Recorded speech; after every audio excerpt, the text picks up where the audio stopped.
For nearly half a century, this man lived completely cut off from humanity. No cities, no technology, no human contact, just survival. When he finally returned, his warning terrified psychologists and survival experts alike. Join us and let's discover the story of the man who lived alone for 47 years and what he's warning us about. Let's go. Number 13. Zongdong Cave Village, China's hidden community. Zongdong Village sits deep inside a massive cave in southwestern China's mountains.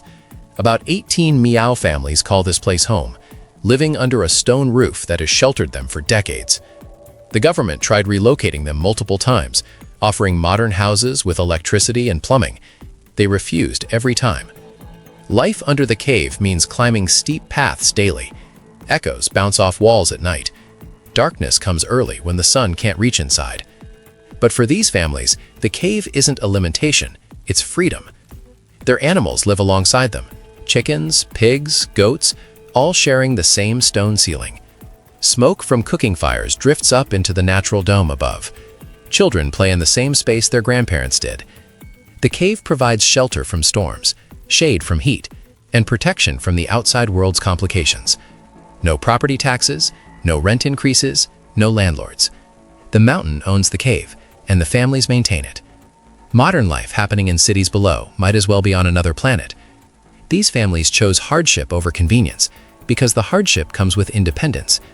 Every day is rugged and isolated, but it's theirs completely.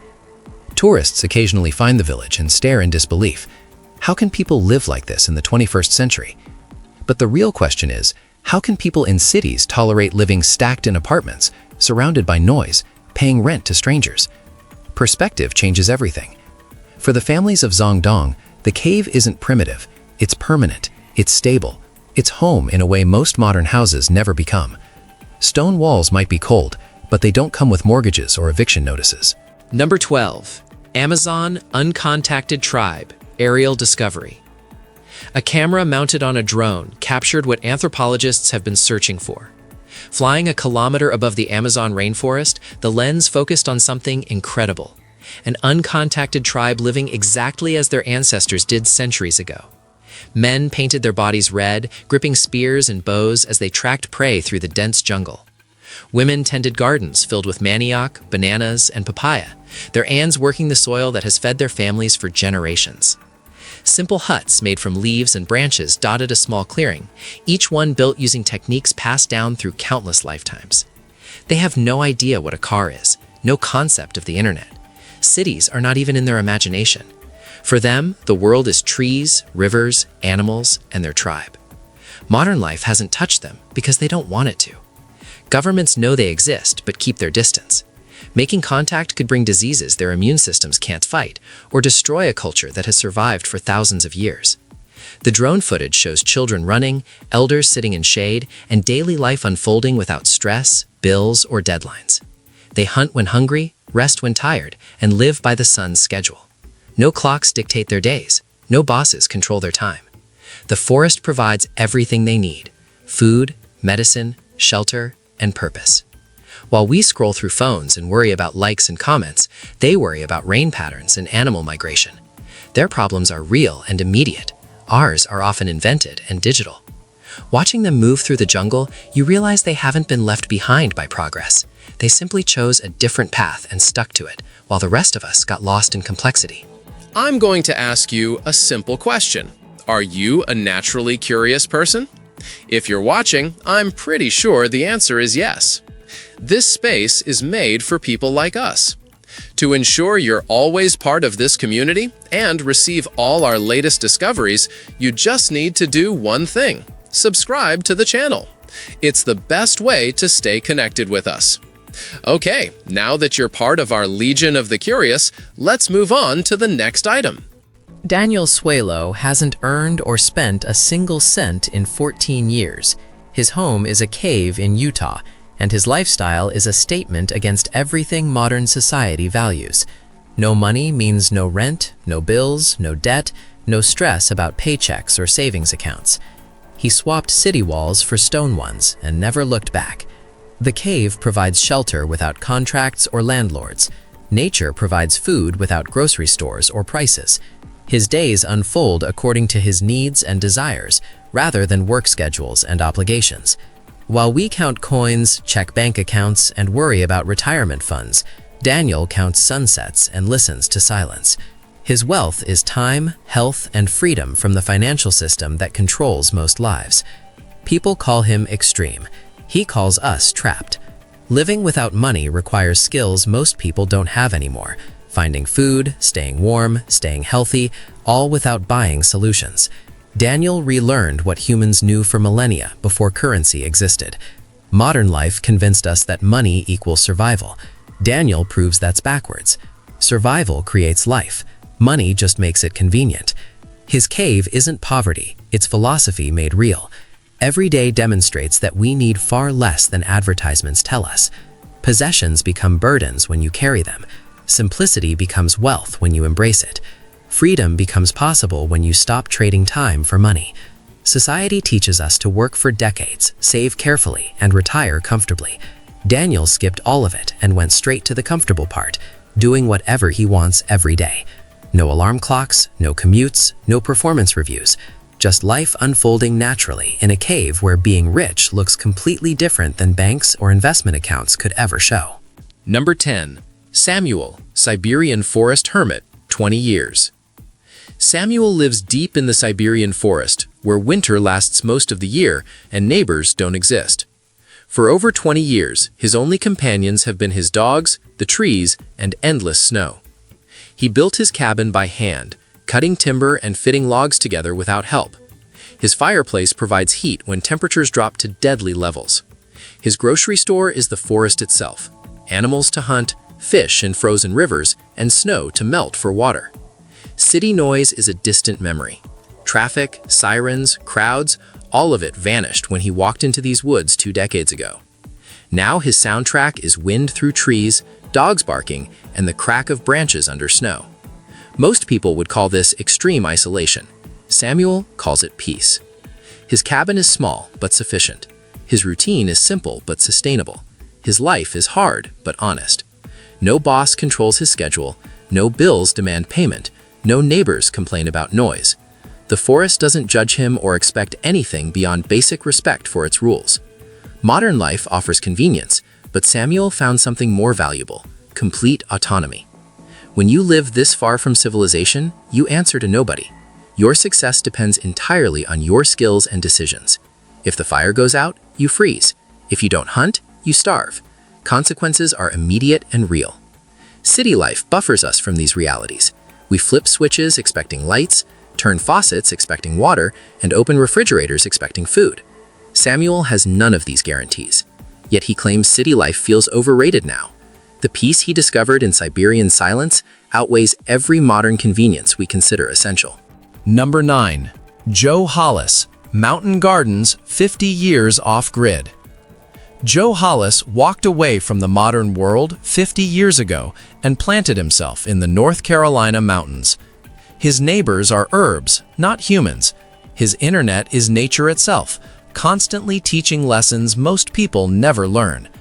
No Wi-Fi connects him to trending topics. No rush fills his days with artificial urgency. Just the rhythm of seasons, plants growing, and knowledge accumulating. He believed something most of us forget. Nature gives everything we need if we pay attention.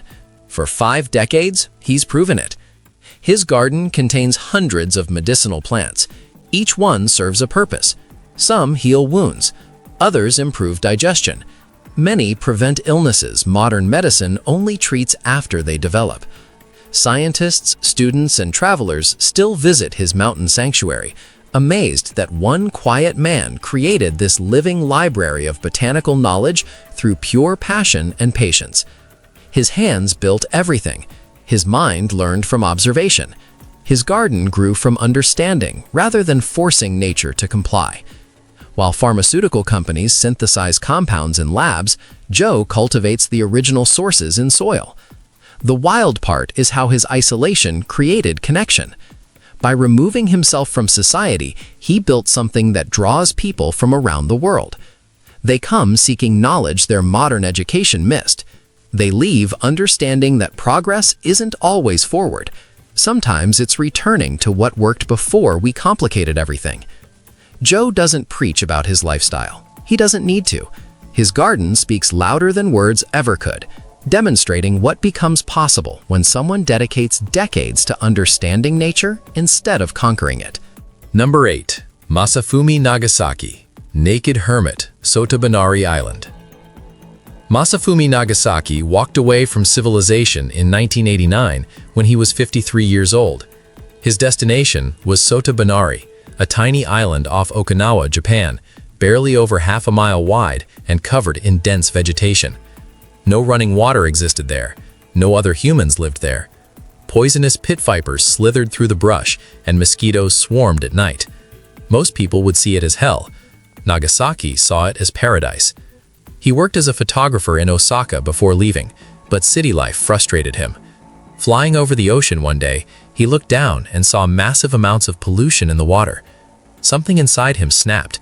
He packed his bags and disappeared to this remote island. For the first year, he wore clothes. Then a typhoon destroyed everything he owned, including his garments. Instead of replacing them, he decided to stay naked. It felt right, he said, like a uniform for island life. Every morning, he did stretches on the beach in the sun. He collected rainwater in battered pots for drinking, cooking, and shaving. His meals consisted mainly of boiled rice cakes, 4 or 5 times per day. He stopped eating meat and fish because he felt sorry for animals, even refusing to eat sea turtle eggs during nesting season. Once a week, he put on clothes and took an hour-long boat ride to buy supplies, with money his family sent him. Back on the island, the clothes came off again. For 29 years, this was his routine. Clean the beaches with white gloves and a rake, mark days with chalk on a boulder, keep time with a watch fastened to a tree, sleep in his tent from 6:30 p.m. to 8:30 a.m. to avoid bug bites. In 2018, authorities found him weak on the beach and forced him back to civilization. They placed him in government housing on a crowded island with nearly 48,000 people. He hated every minute of it. In 2022, at age 87, he returned to Sotobanari one last time to say goodbye. When the boat approached his old island, he raised his arms and cheered. He slowly removed his clothes and stood naked on the beach again. But age had weakened him. The man who once thrived alone could barely move. He asked his companions to stay and care for him for a few more days. They eventually had to leave, and Nagasaki returned to his tiny room, where he lives confined, still naked, still collecting trash on streets, still horrified by civilization's waste. Number 7. Mount Athos monks, cliff dwellers of Greece. Kuria cliffs at Mount Athos rise straight up from the sea, and carved into these vertical walls are homes where monks have lived for decades. Getting there requires ropes, nerve, and complete trust in ancient handholds. One wrong step means a fatal fall into the waves below. These monks don't live here because it's comfortable. They live here because the difficulty strips away everything unnecessary. Suspended between sky and sea, their daily existence becomes pure survival and devotion. Rainwater collected in containers provides drinking water. Fish pulled from the ocean below supply protein. Baskets lowered from above deliver bread and basic supplies from other monks living on safer ground. Every single action requires focus. Walking from one room to another means navigating narrow ledges where wind could push you over. Sleeping means trusting walls carved centuries ago. Praying means ignoring the constant awareness of danger lurking just outside. But that's exactly the point. For these monks, risk and devotion are the same thing. The cliffs don't just house their bodies, they shape their souls. Comfort makes people soft and distracted. Danger makes them present and focused. While most of us worry about comfortable mattresses and good Wi-Fi, these men worry about rope strength and rock stability. Their concerns are literal life and death. Every sunrise they witness from those cliffs is earned. Every sunset is a victory. Most people visit Mount Athos as tourists, snap photos, and leave. These monks stay for years, some for decades. The isolation is extreme. The conditions are harsh. The reward is something modern life rarely offers: complete clarity about what matters when everything else is stripped away. Number 6. Tom Leopard, Leopard Man, Scotland, 20 years. Tom Leopard covered his entire body in leopard print tattoos, spending over $5,500 to transform himself into what became known as the world's most tattooed man. Then he fled society for 20 years, living alone on the Isle of Skye in Scotland. His home was a small shelter he built himself on an isolated part of the island. Once a week, he kayaked 7 miles across rough waters to the nearest town for supplies. Rain, wind, storms, none of it stopped him. That weekly trip was his only contact with civilization. The tattoos covering him from head to toe made him instantly recognizable, but Tom didn't want recognition. He wanted solitude. People speculated about why he left society, but Tom rarely explained himself. The tattoos suggested someone seeking attention, yet his lifestyle proved the opposite. He spent 2 decades avoiding people, living rough on an island where weather punished the unprepared. His shelter provided minimal protection. His kayak was his only transportation. His supplies were basic. At 73, old age finally forced Tom back to civilization. He moved into a care home on Skye, closer to other people, but never truly part of their world. The man who had covered himself in wild leopard spots and then hidden from society for 20 years became a strange contradiction. His appearance screamed for attention, while his actions demanded isolation. Tom Leopard died in 2016 at age 80. The leopard print tattoos remained, a permanent reminder of the man who decorated his body like art and then retreated to an island where almost nobody could see it. His story raises questions about identity and solitude. Why transform yourself so dramatically and then hide? Maybe the tattoos were for him, not for others. Maybe the isolation was the point all along. Tom never explained, and now we'll never know. But for 20 years on that Scottish island, the world's most tattooed man lived where tattoos didn't matter, because there was nobody around to see them. Number 5. Joseph Guyot, Deer Island, Mississippi hermit. Joseph Guyot lived on Deer Island, a 400-acre barrier island in the Biloxi Harbor of Mississippi. A few families lived there too, until a 1947 hurricane destroyed homes across the island. Unlike the others who rebuilt or left, Guyot took to living in a shack and became known as the Hermit of Deer Island. For years, he survived in his makeshift shelter, while the island gradually emptied of other residents. A local tour boat operator made an arrangement with Guyot that benefited both of them. The boat would drop off groceries, and Guyot's presence became part of the tour route. Tourists loved seeing the real hermit living alone on the island. Guyot probably didn't love being a tourist attraction, but the groceries made it worthwhile. His shack stood for years as proof that one person could survive on that windswept barrier island. Storms battered it, heat baked it, salt air corroded everything. But Guyot stayed, maintaining his solitary existence while boats passed by with people pointing and cameras clicking. He died in 1959 at age 81, still living in his shack on Deer Island. The structure remained for another decade until Hurricane Tamil destroyed it in 1969. After that, Deer Island has never been inhabited again. The island is now protected as a nature preserve, a place where birds nest and ecosystems thrive without human interference. Joseph Guyot was the last permanent resident, the final person to call that barrier island home. His story is less dramatic than some hermits, but it shows another kind of isolation. Not deep wilderness or remote mountains, but an island visible from the mainland yet separated enough to be truly alone.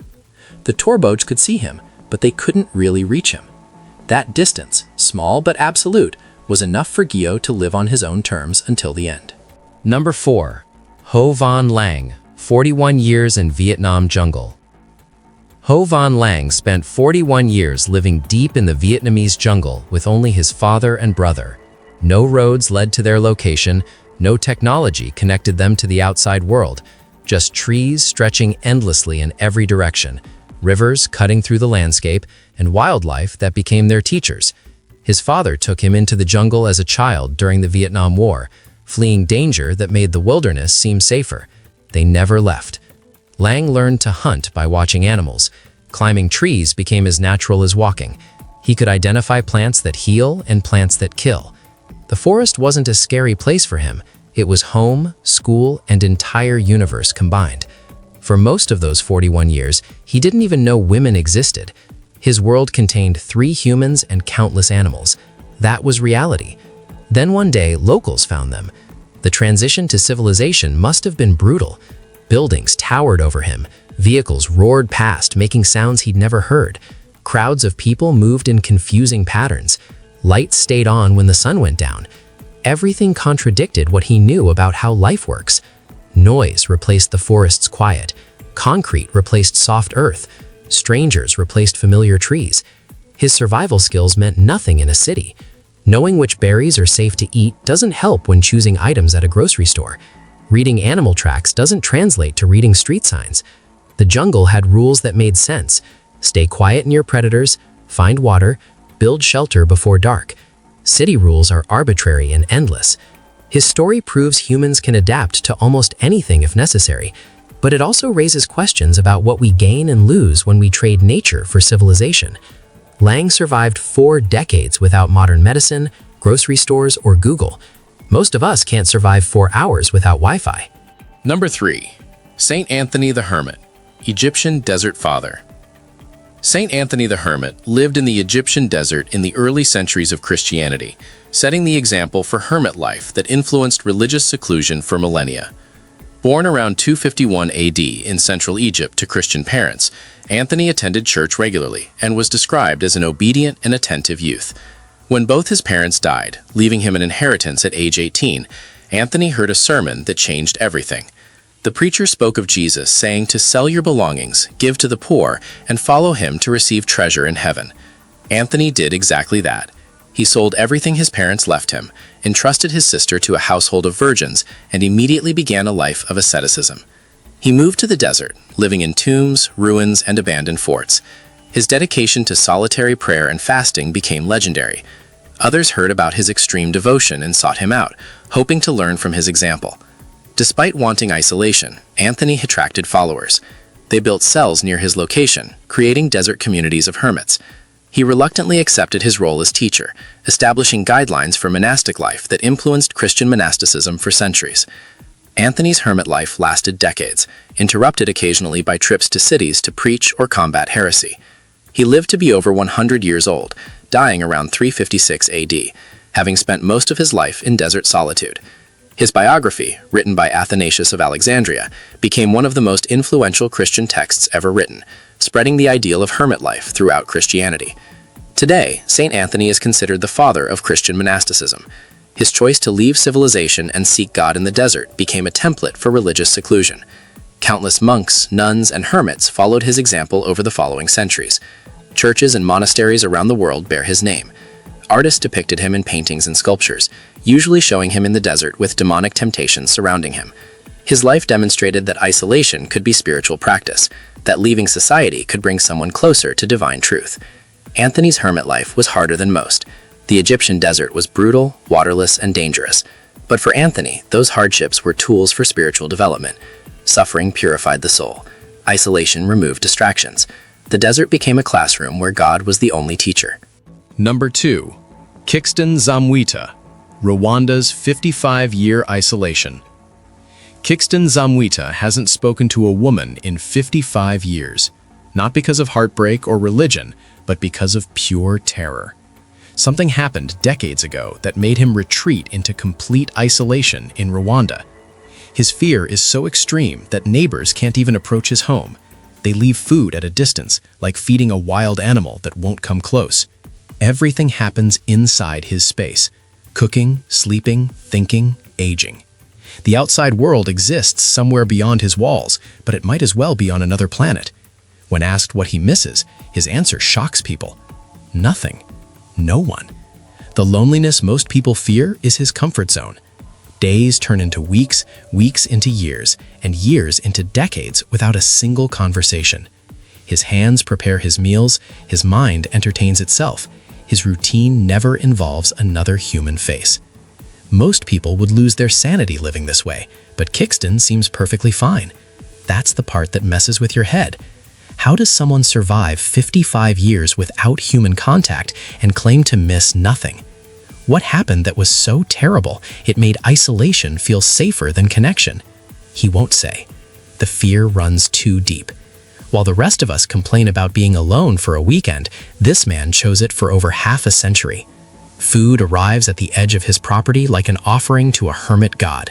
He takes it, retreats, and continues his solitary existence. No phone calls, no visitors, no exceptions. Just him and whatever thoughts fill his head day after day in that isolated space where time moves differently and human contact is the only real danger. Number 1. Billy Barr, Gothic, Colorado climate recorder. Billy Barr moved to Gothic, Colorado in the 1970s, a ghost town in the Rockies where winter makes survival difficult and loneliness guaranteed. He went there to escape noise and chaos. He ended up becoming an accidental climate scientist. Every single day for decades, through blizzards and brutal cold, Billy recorded temperature, snowfall, and animal activity. At first, it was just something to do, boredom-fighting data collection. Then scientists realized what he had: decades of consistent climate records from one location, something incredibly rare and valuable. His notes documented changes happening slowly over time, patterns emerging across years that only become visible through persistent observation. Climate researchers now rely on his data, building papers and predictions from this hermit's daily habit of measuring snow and counting birds. Billy never intended to help save the planet. He just wanted something to do while drinking tea in his frozen cabin. His accidental contribution proves that purpose sometimes finds us rather than the other way around. While he sat alone recording numbers, the world changed around him. His data captured that change in ways expensive equipment and funded studies couldn't match. The ghost town that was supposed to be his escape became his legacy. Scientists cite his work in research papers. His simple daily routine contributed to understanding global warming. All because one man was bored enough in the mountains to keep detailed records for fun. Now he laughs about it from his quiet cabin, probably sipping tea, while his decades of data help humanity understand the climate crisis. Sometimes the biggest contributions come from the loneliest places. Still curious? Then don't stop now. The next mystery is already waiting for you. Just click the video on screen. I saved it just for you. See you there, curious one.